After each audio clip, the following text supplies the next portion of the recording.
سفر کے لیے ہمراہ کے مقام سے گزر رہے تھے، وادی ہمراہ کے مقام سے گزر رہے تھے، تو آپ کا مقام جو بلند ہے، یا آپ کے ذکر سے جو ہمیں آج درس ملتا ہے، یا آپ سے جو ہمیں دین کی اشاعت ملتی ہے، یا آپ کے ذکر سے جو ہمیں مقام یا درجہ ملتا ہے، آج ہر بندہ مہر علی کر کے دنیا میں گھوم رہا ہے. آج دنیا میں ہر بندہ مہر علی کے نام کے گن گا رہا ہے، اور ان کا اپنی زندگی گزارنے کا طرز عمل کیا ہے. میں رات کو ایک شاہ صاحب کے گھر گئے تو انہوں نے مجھے پیر مہر علی شاہ صاحب کا ایک واقعہ سنایا. وہ بڑا ہی سبق امبوز واقعہ تھا میرے خیال سے. میں نے سنا، انہوں نے کہا کہ حضرت پیر مہر علی شاہ صاحب نے ابھی ایک مرید کیا تھا، ایک مرید تھا ان کا. تو وہ مرید امام بری سرکار میں میلہ لگتا ہے، عرس منایا جاتا ہے، وہاں پر لوگ گانے بھی بجاتے ہیں، فاشیاں بھی کرتے ہیں میلہ میں. تو پیر مہر علی شاہ صاحب کا ایک مرید تھا، اس نے اپنے پیر مرشد سے کہا، پیر مہر علی شاہ صاحب سے پوچھا کہ حضور مجھے اجازت دی جائے میں اس میلے میں جاؤں، اس میں جاؤں. تو حضرت پیر مہر علی شاہ صاحب نے روک دیا، کہا کہ اس میں نہیں جا سکتا. اس نے پھر پوچھا، حضور مجھے اجازت دیں میں وہاں پر امام بری سرکار میلے میں جاؤں. اس نے حضرت پیر مہر علی شاہ صاحب نے پھر انکار کر دیا. جب 3-4 مرتبہ اس نے اصرار کیا تو حضرت پیر مہر علی شاہ صاحب سے کہا کہ اگر مجھے آپ رکھیں نہ رکھیں میں آپ میلے میں ضرور جاؤں گا. دنیا داری آج کے دور میں بھی ہم عرس میں آتے ہیں، میلاد میں آتے ہیں، مساجد میں آتے ہیں، میلاد کرواتے ہیں، تو یہ بات ہمیں درس دیتی ہے کہ ہم کس طریقہ سے آیا ہے. پیر مہر علی شاہ صاحب نے 3-4 مرتبہ اس کو روکا. جب اس نے نہ مانا تو پیر مہر علی شاہ صاحب نے ایک کاغذ دیا، اس پر ہاتھ سے کچھ لکھا ایسے اشارہ لکھ کر اس کو دیا اور کہا جب تو وہاں میلے میں جائے گا نا تو وہاں سے ہٹ کر مشرق کی جانب جانا، وہاں درخت کے نیچے ایک بزرگ بیٹھا ہوگا، یہ لے کر میرا خط اس کو دے دے. وہ آدمی چلا گیا، وہ خط لے کر چلا گیا، میلہ دیکھا، وہاں گھوما پھرا، موج مستی کی. وہ قانون ضابطے نہ رکھے جو اللہ کے دین کے تھے، وہ عرس کے قانون ضابطے بھی نہ رکھے، وہ ذکر خدا بھی نہ کیا، وہ ذکر مصطفیٰ بھی نہ کیا، وہ ذکر سادات بھی نہ کیا، وہ ذکر اولیاء بھی نہ کیا.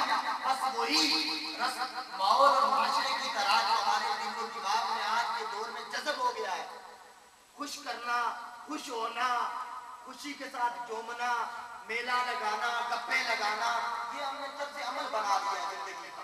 یہ ہمارا ورثے میں ملا کی زمانہ ہے. تو اس کے علاوہ ہم دوسرے معاملے کو مانتے ہی نہیں ہیں. کوئی مولوی پیچھے نہیں مانتے، کوئی ولی پیچھے نہیں مانتے. تو وہاں پر قرآن نے حکم دیا کہ پیر مہر علی شاہ صاحب نے جب وہ مرید گیا، میلہ دیکھا، تو اس نے کہا یہ بابا جی نے لیٹر کی خط بھی دیا تھا.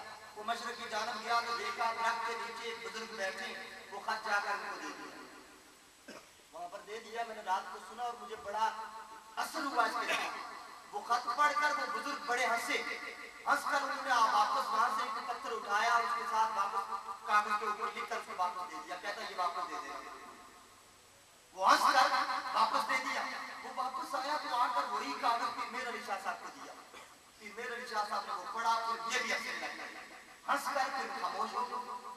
وہ کہنے لگا بندہ مرید تھا ایک ہی تھا، کہنے لگا کیا بات ہے کہ آپ نے جو لکھا تھا دیا تھا، مجھے تو پڑھنا بھی نہیں آیا، وہ ایسے انگلیاں لگا دی. میں نے ان کو دیا، انہوں نے بھی پڑھا اور پڑھ کر ہنس دیے. پھر ہنسنے کے بعد وہی پتھر کے ساتھ لکھ کر مجھے دے دیا. میں آپ کے پاس آیا، آپ کو دیا، آپ بھی دیکھ کر ہنسنے لگ پڑے. کہا کہ میں نے پیر مہر علی شاہ صاحب نے بتایا کہ میں نے اس کو یہ لکھ کر بھیجا تھا کہ تجھے پتا ہے کہ وہ کون ہے جس کو میں نے لکھ کر بھیجا تھا؟ کہا مجھے نہیں پتا. کہا وہ اسی دربار کا ولی تھا کہ جس پر تو گیا تھا، وہ اسی دربار کا ولی تھا. اپنے مزار سے اٹھ کر کئی سو کو دور جا کر بیٹھا ہوا تھا کہ مراد آئے ہوئے، گستاخ آئے ہوئے، عیاش آئے ہوئے. وہ ولی اس مزار سے اٹھ کر دور جا کر بیٹھا ہوا تھا. اور میں نے لکھ کر یہ بھیجا تھا کہ کیا تیرے پاس اتنے لوگ آتے تو ان کو منع نہیں کرتا؟ یہ باشی کرتے ہیں یہاں پر، طریقہ کار صحیح نہیں کرتے، زنا کرتے، شراب پیتے، کنجریاں نچاتے، میلے لگاتے. تو میں نے یہ لکھ کر دیا تھا پتھر. تو وہ دیکھ کر پڑھ کر ہنسنے لگ گئے. تو جب انہوں نے مجھے جو لکھ کر بھیجا وہ کیا ہے، انہوں نے کہا تجھے کیا بتاؤں کہ وہ کیا لکھ کر انہوں نے بھیجا. انہوں نے کہا کہ تیرے پاس ایک مرید تھا اور تو نے اسے منع بھی کیا اور پھر بھی نہیں رکا، میرے پاس ہزاروں آئے ہیں، میں کیسے ان کو منع کروں؟ یہ تو جائے نہیں۔ فرمایا کہ تیرے پاس ایک مرید تھا اور تو نہیں روک سکا، تو میرے پاس تو ہزاروں آئے، یہ کیسے روکوں ان کو؟ یہ نہ تو قرآن پڑھتے ہیں، نہ قرآن سنتے ہیں، نہ اصلاح جانتے ہیں، نہ ہدایت جانتے ہیں، نہ کسی کے پاس اصلاح کے لیے جاتے ہیں، نہ اگر کوئی توحید اور رسالت کی بات کرے تو مانتے ہیں، نہ یہ خدا کے خوف سے ڈرتے ہیں۔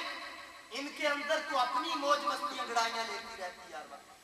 ان کو پتا کیا ہے کہ عرس کیسے بنایا جاتا ہے، خدا کے بارگاہ میں اولیاء کے بزرگوں میں کیسے جھکا جاتا ہے، عرس مبارک میں کیسے جایا جاتا ہے، اور وہاں پر اگر کوئی امن سے جائے، خدا کی رضا کے لیے جائے، خدا کے دین کو پانے کے لیے جائے، محبت اولیاء پانے کے لیے جائے، یہ محبت اولیاء کو نہیں چاہیے جو ہم لے کر گھوم رہے ہیں کہ ساری دنیا کی برائیاں سینے میں رکھ کر، ساری دنیا کی فحاشیاں سینے میں رکھ کر، بے حیائیاں سینے میں رکھ کر، مطلب سینے میں رکھ کر، مفاد سینے میں رکھ کر محبت کے دعوے ولیوں سے کرتے ہیں، یہ مانے نہیں جاتے۔ اگر ایسے دعوے کرتے ہیں تو ولی اپنے درباروں سے اٹھ کر دور چلے جاتے ہیں۔